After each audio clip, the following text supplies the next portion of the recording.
আমি পরেছিলাম একটা পাতলা নীল ম্যাক্সি। এত পুরনো যে রং হালকা হয়ে গিয়েছিল, যেন পুরনো ছবির মতো আবছা লাগছিল। মাথা নিচু করে যখন চুলে জল দিচ্ছিলাম, হঠাৎ অনুভব করলাম পেছন থেকে কেউ দাঁড়িয়ে আছে চুপচাপ। আমি শান্তভাবে বললাম, ভয় পাস না, আমি কিছু বলবো না। সেদিন পর্দার আড়ালে যে মুহূর্তগুলো কেটেছিল তা মনে থাকবেই। আমার নাম পারমিতা, বয়স এখন ৩৯। ৫ বছর আগে স্বামীকে হারিয়েছি। মানুষটা শান্ত ছিল, সরকারি স্কুলের শিক্ষক। হঠাৎ একদিন অসুস্থ হয়ে চলে গেল। তখন অবন্তিকা ক্লাস 9-এ পড়ে। আমি একা দাঁড়িয়েছিলাম বারান্দায়, ম্যাক্সি পরে, আর রান্নাঘরের ভাতের হাঁড়ি থেকে ভাপ উঠছিল। সময়ের সঙ্গে অনেক কিছু বদলেছে। অবন্তিকা এখন বড়, ওর বিয়ের তোড়জোড় চলছে। আর আমি এখন এই বাড়ির দায়িত্বে, একজন মেয়ে থেকে এখন যেন একজন অভিভাবক। নিজেই সব সামলাই। ঘরে এখন গমগম করছে, কে বাতাসা আনছে, কে গেট সাজাচ্ছে, কে হাসছে প্যান্ডেলের নিচে। কিন্তু এই ব্যস্ততার মধ্যেও মাঝে মাঝে মনে হয় আমি এখনও একজন নারী। আমার গায়ের রং ফর্সা, গরমটা ভারী হলেও চোখে পড়ে, বিশেষ করে শাড়ি জড়ালে। নিজেই টের পাই। আর ম্যাক্সিতে নিজের গড়ন একটু বেশি বোঝা যায়, যদিও এখন আর আগের মতো আড়াল করার চেষ্টা করি না। বিয়েতে অনেক আত্মীয় এসেছে। একজনের নাম শুনে বুক ধক করে উঠল। অনিমেষ, আমার ভাগ্নে। বয়স ২২, কলেজে পড়ে। ছোটবেলায় ২-১ বার এসেছিল বাড়ি, তখন ছিল একেবারে বাচ্চা। এখন নাকি অনেক বদলে গেছে, ফর্সা, লম্বা আর দেখতে ভালো। তখনও বুঝিনি আসলে কিভাবে বদলেছে। বিয়ের ৩ দিন আগে এক সকালে উঠোনে কাপড় শুকোচ্ছিলাম। আঁচলে চাবি গুজে বারান্দার দরজায় দিতেই পেছন থেকে ডাক, বড় মামি। চমকে ঘুরে দাঁড়ালাম। দেখলাম ছায়ার মতো এক ফিগার, বলতে গেলে আগুন। হাত পা লম্বা, চোখে এক অদ্ভুত তীব্রতা। আমি একটু থমকে গেছিলাম। অদ্ভুত এক অনুভূতি হলো। বয়সের হিসাব যেন মুছে যেতে চাইল। চিনতে পারলেন না মামি? ওর প্রশ্নে আমি হেসে বললাম, তুই অনিমেষ? এই কি চেহারা রে, একেবারে বড় হয়ে গেছিস। ওর মুখে একরকম মুচকি হাসি, ঠোঁটের কোণে এক টান। বলল, আপনাকেই তো দেখে বড় হয়েছি, সেই জন্যই চেনা লাগে এখনো। কথাটা শুনে বুকের ভেতর যেন হালকা একটা ঢেউ খেলল। আমি জিজ্ঞেস করলাম, চা খাস? তোর পছন্দ তো মনে নেই? ও বলল, আপনার হাতে হলে ২ কাপ খেলেও চলবে। আমি হেসে রান্নাঘরের দিকে এগিয়ে গেলাম, কিন্তু বুঝলাম ও তখনও চৌকির ধারে দাঁড়িয়ে। আমি আঁচল গুছাতে গিয়েছিলাম, একটা হুক খুলে গিয়েছিল, জামার ভাঁজে একটু বিশৃঙ্খলা ছিল হয়তো, কিন্তু ঠিক করিনি মনে হলো। ও হঠাৎ বলল, আপনি একটুও বদলাননি মামি, আগের মতোই হাঁটেন, আগের মতোই কথা বলেন। আমি চুপ করে রইলাম। তারপর বললাম, তুই খুব বুঝে গেছিস এখন এসব। ও একটু এগিয়ে এসে বলল, শুধু বুঝি না, অনুভব করি। আমি অন্যদিকে তাকালাম, ঠোঁট কামড়ে, কিন্তু শরীর মন একরকম জড়তা নিয়ে দাঁড়িয়ে রইল কিছুক্ষণ। ও চলে যাওয়ার পর আয়নায় তাকিয়ে মনে হলো, নিজের মধ্যেই যেন অনেক প্রশ্ন জাগছে, যেগুলোর উত্তর আমি নিজেই জানি না। সেদিন বিকেল থেকে সন্ধ্যা পর্যন্ত চলল গান, আনন্দ আর আত্মীয়দের ব্যস্ততা। রাত গভীর হতেই আবার সেই একা ভাবটা ফিরে এলো। রাতের খাবার শেষ হতে হতে আকাশে জমে থাকা মেঘের ফাঁক দিয়ে ধীরে ধীরে জ্যোৎস্না নেমে এসেছিল। বিয়েবাড়ির রাতগুলোর এক একটারই আলাদা গন্ধ থাকে, কখনো স্মৃতির, কখনো অপেক্ষার। বাড়ির ছাদে তখন সবাই গোল হয়ে বসে, কেউ মোবাইলে গান চালাচ্ছে, কেউ গল্পে মেতে উঠেছে, পুরনো স্মৃতি তুলে ধরে হাসাহাসি করছে। আমি হালকা একটা নীল ম্যাক্সি পরে ছাদে উঠেছিলাম, চুল খোলা, চোখে কাজল দিইনি। তবু আয়নার বাইরে একটা ক্লান্ত কিন্তু শান্ত সৌন্দর্য যেন নিজেই ভেসে উঠছিল। অনিমেষ একটু দূরে দাঁড়িয়েছিল, শান্ত, চুপচাপ, কিন্তু দৃষ্টি যেন এক জায়গায় আটকে ছিল। আমি টের পাচ্ছিলাম, ওর চোখ মাঝে মাঝে আমার দিকে ফিরছে। আমার চলাফেরা, হাতের নড়াচড়া, চুপ করে বসে থাকা সব কিছু যেন আলাদা করে খেয়াল করছিল। অন্যেরা কিছুই বুঝছিল না, কিন্তু আমি ঠিকই বুঝতে পারছিলাম। একসময় আমি এক পাশে গিয়ে ছাদের এক কোণে রাখা চৌকিতে বসে পড়লাম। বাতাস আসছিল ধীরে ধীরে, ম্যাক্সির মধ্যে হালকা ঠান্ডা লাগছিল।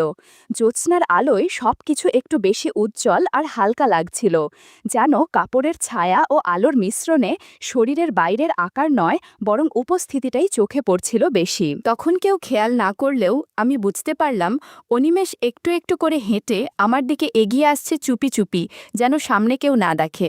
আমি কিছু বলিনি। চারপাশে গল্পগুজবের আওয়াজ ছিল, কিন্তু মনে হচ্ছিল ওর আশা আমার কাছে ঠিকঠাকই ধরা পড়ছে। আমি চেয়ারের হ্যান্ডেলে কনুই রেখে একটু ঝুঁকে বসেছিলাম, এমনভাবে যাতে আরাম লাগে, আর মাথার পেছনে হালকা হাওয়া লাগছে। এমন সময় হঠাৎ একটু জোরে হাওয়া বইল। আমি কাপড় সামলাতে গিয়ে একটু অস্বস্তি টের পেলাম।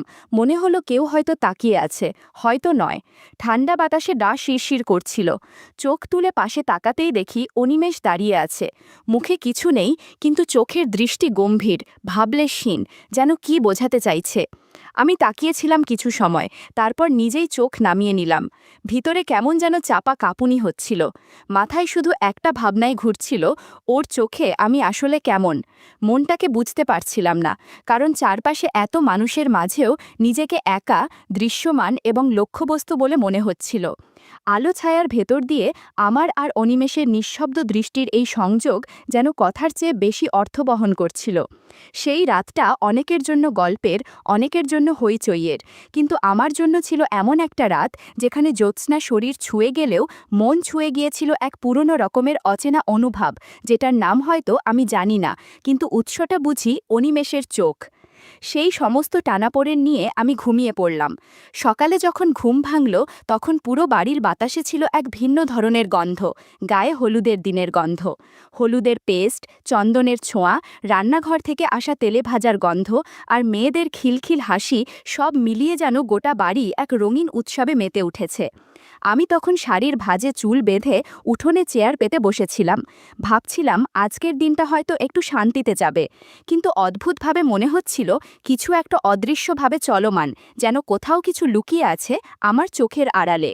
এই যে বললাম, ঐশী আমার ছোট যা, বয়স হবে ৩৫, দেখতে আধুনিক, ফ্যাশন সচেতন, চলনে বলনে সবসময় আত্মবিশ্বাসী। ওর স্বামী অলোক সরকারি চাকরিতে, বছরের বেশিরভাগ সময় বাইরে থাকে। আমি জানি ঐশী এই বাড়িতে প্রায় একা সময় কাটায়, আর সেই নিঃসঙ্গতার ভেতর কিছু অনুভূতি গোপনে জন্ম নেয়। আমি আগেই বুঝে গিয়েছিলাম ওর চোখ অনিমেষের দিকে আগ্রহ নিয়ে তাকিয়েছে। আগের দিন ছাদে ও যেমন করে অনিমেষের দিকে হেসে তাকিয়েছিল, আর অনিমেষও যেমন চোখ ফেরাতে পারছিল না, সবকিছুই একটা ইঙ্গিত দিচ্ছিল। সকালে উঠে দেখি ঐশী সবার সঙ্গে নেই, ছাদে যাচ্ছে না, উঠোনেও দেখা নেই, মেয়েদের ভিড় থেকে দূরে। পরে দেখি ও নিজের ঘরের পর্দা টেনে দিয়েছিল, তারপর বারান্দার এক কোণ থেকে অদ্ভুতভাবে ইশারা করল। আমি জানতাম ও অনিমেষকে ডাকছে। হঠাৎ পাশের ঘর থেকে চাপা হাসির শব্দ ভেসে এলো। কিছু স্পষ্ট বোঝা যাচ্ছিল না, তবে গলায় একটা খুনসুটি মিশেছিল। আমি কৌতূহলী হয়ে দেয়ালের কাছে কান পাতলাম। তুই কলেজে কি সব শিখিস? ঐশীর গলায় দুষ্টুমির সুর। কি শিখি না শিখি আপনি দেখে নেন না, অনিমেষের উত্তর। আমি জানতাম এখানে হয়তো কিছুই হচ্ছে না, কিন্তু এই কথোপকথনের মধ্যে এক ধরনের খেলা ছলে টান স্পষ্ট ছিল। ঠিক তখনই ঘরের ভেতর কাপড় নড়ার মতো একটা আওয়াজ পেলাম। এরপর দরজার চৌকাঠে একটা হালকা শব্দ, ঘরটা বন্ধ হয়ে গেল। বাতাসে তখন এক অদ্ভুত নীরবতা। কিছু বলা হয়নি, কিন্তু ঘরের ভেতরে যেন কথার চেয়ে বেশি কিছু বোঝা যাচ্ছিল। আমি মনে মনে ভাবছিলাম, এই বাড়ির কোন ঘরে আলো জ্বলে আর কোন ঘরে নিভে যায় তা বোঝা বড় কঠিন। দুপুরটা ছিল শান্ত, সূর্য ঝলমল করছিল না, কিন্তু বাতাসে ছিল একরকম ভেজা গন্ধ, মাটির, হলুদের, রান্নার, ফুলের। মেয়েরা গায়ে হলুদের ব্যস্ততায় মেতে উঠেছিল। আমি আর ঐশী ঠিক করলাম পুকুরে গিয়ে একটু জল ছুঁয়ে আসি। সেই পুরনো পুকুর, বাঁধানো ঘাট, এক পাশে গাছের ছায়া, অন্য পাশে সূর্যের আলোয় জল ঝিলমিল করছে। আমি পরেছিলাম হালকা একটা পুরনো ম্যাক্সি, পাড়ে বসে সাবান দিয়ে কাপড় কাচ্ছিলাম, হাত জোড়া ফেনায় ভিজেছিল। ঐশী এসেছিল বেশ পরিপাটি হয়ে, পরনে পাতলা শাড়ি, স্লিভলেস ব্লাউজ, মাথায় শ্যাম্পু দিয়ে চুল ধুচ্ছিল। ঘাটের জল ফেনায় মাখামাখি হয়ে গিয়েছিল ওর চুল ধোয়াতে। আমি তাকিয়েছিলাম শান্তভাবে, এই মুহূর্তটা যেন ঠিক নিজের মধ্যেই গেঁথে নেওয়ার মতো ছিল। পুকুরের ঘাটে দাঁড়িয়ে দুই নারীর জীবন তখন যেন দুটো আলাদা স্রোত বইছিল। একজন স্মৃতি আর দায়িত্বের ভারে, অন্যজন নিজের খুঁজে পাওয়া বা হারানোর টানে। ও মাথা নিচু করে যখন চুল ভিজাচ্ছিল, তখন গায়ে পড়া পোশাকটা ভিজে গিয়েছিল, বাতাসে একটু নড়ছিল। আমি দেখতে পাচ্ছিলাম পুকুরের জলে ওর ছায়া কাঁপছে, আর সেই কাঁপন যেন মনের গভীরে কোথাও গড়িয়ে পড়ছে। আমি কাপড় কাচলাম, হঠাৎ টের পেলাম পেছন থেকে কারো দৃষ্টি যেন স্থির হয়ে আছে। ঘাড় ঘুরিয়ে দেখি অনিমেষ দাঁড়িয়ে, হাতে একটা পুরনো তোয়ালে, চোখে একরকম থমথমে মনোযোগ। আমি বুঝে গেছিলাম ও তাকিয়ে আছে, তবু কাপড় কাচা থামালাম না। নিজের মনে নিজেকে স্বাভাবিক রাখার চেষ্টা করছিলাম, যদিও মনে হচ্ছিল শরীরের ভেতর থেকে একরকম আলোড়ন উঠছে। ওদিকে ঐশী তখন পুকুরে নেমে গেছে, গলা অবধি জলে। চুলটা এক হাতে তুলে বলল, এই অনিমেষ, নামবি না? তোদের শহরে পুকুর-টুকুর নেই নাকি? ওর গলায় ছিল খুনসুটির টান। অনিমেষ একটু এগিয়ে নামতে যাচ্ছিল, আমি শান্ত গলায় বললাম, এই পাশটায় আসিস না, অনেক জোক আছে। ও থেমে গেল, আর আমি টের পেলাম আমার বুকের ভেতরের শব্দ যেন কানে বাজছে। সন্ধ্যা নামার সঙ্গে সঙ্গে পুরো বাড়ি আলোয় ভরে উঠছিল। ঝিকিমিকি বাতি, প্যান্ডেলের নিচে গাঁদা ফুল, হলুদের ঘ্রাণ আর আত্মীয়দের হাসি মিশে এক উৎসবের আবহ তৈরি করেছিল।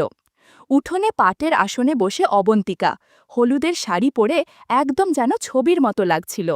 আমি একটু দূরে দাঁড়িয়ে দেখছিলাম, তবুও মনটা ছিল অন্য কোথাও। খাবারের টেবিলের পাশে দাঁড়ালাম।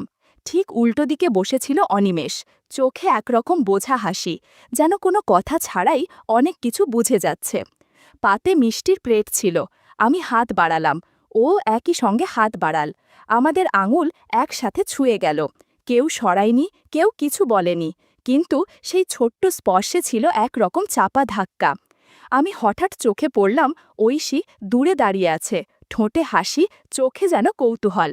সে ধীরে ধীরে অনিমেষের দিকে এগিয়ে এলো, হাতে হলুদের থালা। চুরির আওয়াজে গা কেঁপে উঠল। খুব সহজ গলায় বলল, আয় অনিমেষ, তোকে হলুদ মাখাবো। অনিমেষ একটু থমকে আমার দিকে একবার তাকাল। সেই মুহূর্তে মনে হচ্ছিল বুকের মধ্যে গরম কিছু ঢেউয়ের মতো বয়ে যাচ্ছে। ঐশী ওর গালে 1 চামচ হলুদ ছুঁয়ে দিয়ে বলল, রাঙিয়ে দিলাম তোকে। তারপর একবার তাকাল আমার দিকে। অনিমেষ প্রথমে অবন্তিকার গায়ে হালকা করে হাত ছোঁয়াল, তারপর আমার দিকেও এগিয়ে এসে মুখ না তুলেই আমার গালের পাশে হালকা ছোঁয়া দিয়ে উঠল। কেউ কিছু খেয়াল করল না, হাসি আর উৎসবের মধ্যে সেই মুহূর্ত হারিয়ে গেল।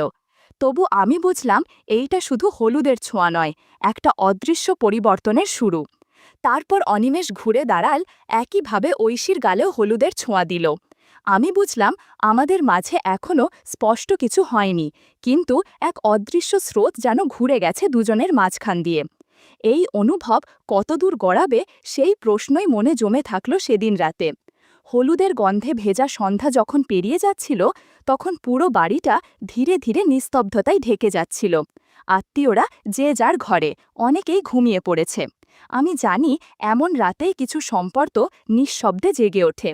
অলোক আগেই বলে গিয়েছিল সরকারি কাজে বাইরে যাবে। ঐশী জানত আজ রাত সে একাই থাকবে। হঠাৎ পুরো বাড়ির লাইট নিভে গেল। কেউ বলল শর্ট সার্কিট, লোড বেশি হয়ে গিয়েছে। ঘরের ভেতর হঠাৎ ঘন অন্ধকার, যেন এক একটা ঘর হয়ে গেল ছোট ছোট গুহার মতো। আমি মোম খুঁজে পাইনি। তখন দেখি নিচতলা থেকে একটা মাত্র মোমবাতির আলোয় অনিমেষ ধীরে ধীরে এগিয়ে আসছে। ওর চোখে আলো ছায়ার মিশেল, মুখে নীরবতা।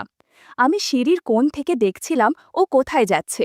হঠাৎ দেখি ঐশীর ঘরের পর্দা সরে গেল। সে দরজায় দাঁড়িয়ে, স্নানের পর পরা হালকা পোশাক, হাতে একটুখানি ওড়না, চুল খোলা, চোখে কাজলের রেখা।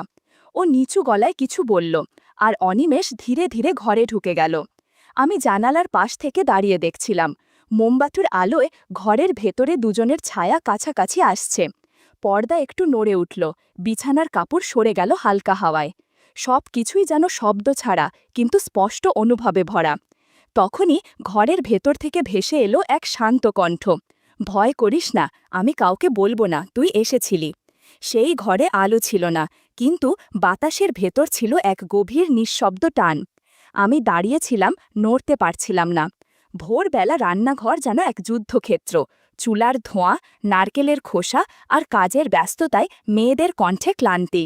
আমি তখন পুরনো একটা শাড়ি পরে হাঁটু পর্যন্ত তুলে ভাত বসাচ্ছিলাম। চোখ মুখ ঘামে ভিজে যাচ্ছিল, চুল এলোমেলো, শরীর ক্লান্ত, হাত জোড়া কাঁপছিল। ঠিক তখনই পেছন থেকে কারো উপস্থিতি টের পেলাম। নিঃশ্বাস না নীরব দৃষ্টির চাপ বোঝা যাচ্ছিল না, কিন্তু আমি জানতাম কে দাঁড়িয়ে। মনে হচ্ছিল একটা অনুভব জমে উঠছে, শব্দ ছাড়া, কথাহীন। চুলের নিচে জমে থাকা ঘাম তখন পেছন থেকে আসা নিঃশ্বাসে মিশে গিয়েছিল।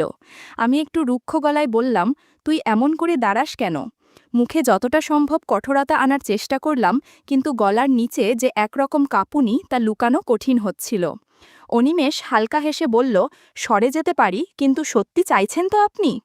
আমি চুপ করে গেলাম। খুন্তি তখনও হাতে, কিন্তু হাত কাঁপছিল। ওর উপস্থিতি, ওর নীরব দৃষ্টি পেছন থেকে যেন একটা অজানা জ্বর তুলে দিচ্ছিল আমার গায়ে। আমি জানি না কি চেয়েছিলাম, শুধু মনে হচ্ছিল কিছু আটকে আছে আর কিছু ছুটতে চাইছে। দুপুরে ঘর একটু ফাঁকা ছিল, মেয়েরা মেকআপ আর সাজগোজে ব্যস্ত। আমি জানি এ সময় বাড়ির ভেতরের অনেক দরজাই নিঃশব্দে খোলা থাকে। অনিনিশ জানত ঐশী দুপুরে ঘুমোয়, দরজাও প্রায় বন্ধই থাকে, কিন্তু সেদিন সে অপেক্ষা করল না। আমি জানালার পাশ থেকে দেখলাম ও সোজা ঐশীর ঘরের দিকে চলে গেল, পর্দা সরিয়ে দরজাটা বন্ধ করে দিল। ঘরের ভিতর আলোর ছায়া, নিঃশব্দতা আর মশারির ভেতরকার আবছা নড়াচড়া সবকিছু মিলিয়ে এক অদ্ভুত পরিবেশ তৈরি করছিল। স্পষ্ট কিছু দেখা বা শোনা যাচ্ছিল না, কিন্তু বাতাসে যেন একটা গন্ধ লেগেছিল। সেটা হয়তো কারো ঘুম, কারো অপেক্ষা, অথবা কিছু চাপা অনুভূতির অবশিষ্ট। বিয়ের দিন সকালটা ছিল রঙে ও গন্ধে ভরপুর। রান্নাঘরের পাশে দাঁড়িয়ে ভাজার গন্ধ পাচ্ছিলাম, কানের কাছে নারকেলের নাড়ু বানানোর শব্দ। মেয়ে অবন্তিকা আজ এই বাড়ি থেকে সত্যিই বিদায় নেবে, কিন্তু আমার মন কোথায় যেন আটকে ছিল। অনিমেষ ব্যাগ হাতে চলে যাওয়ার প্রস্তুতিতে দাঁড়িয়ে, ঐশী সিঁড়ির ধারে চুপচাপ তাকিয়ে। মুখে কিছু নেই, চোখে চাপা কিছু রয়ে গেছে। হয়তো কোনো কথা হয়নি, কিন্তু কিছু একটাই থেমেছিল সময়। আমি পেছনে এক কোণায় দাঁড়িয়ে যেন নিজেকে লুকিয়ে রেখেছিলাম। ভেবেছিলাম ও চোখ তুলে তাকাবে না আর। কিন্তু হঠাৎ প্যান্ডেলের আলো একটু ঝিমিয়ে উঠল, ঠিক তখনই অনিমেষ থেমে দাঁড়িয়ে মাথা ঘুরিয়ে তাকাল। আমাদের চোখ একসাথে আটকে গেল। কোনো শব্দ ছিল না, কেবল একটানা নিঃশব্দ দৃষ্টি, যেটা অনেক কিছু বলে দিল। যেন একটা উপন্যাস, একটা অপ্রকাশ অনুভব ওই চোখের ভাষায় শেষ হলো। অনিমেষ চলে গেল। আমি জানালার পাশে এসে দাঁড়ালাম। বাতাসে একটা পুরনো কাপড় উঠছিল ধীরে ধীরে। মনে হচ্ছিল কেউ পাশে এসে দাঁড়িয়েছে। চোখ বন্ধ করলাম। একটানা নিঃশ্বাস নেওয়া গেল না, শুধু মনে হচ্ছিল কোথাও কিছু রয়ে গেছে অপ্রকাশ, কিন্তু অনুভবযোগ্য।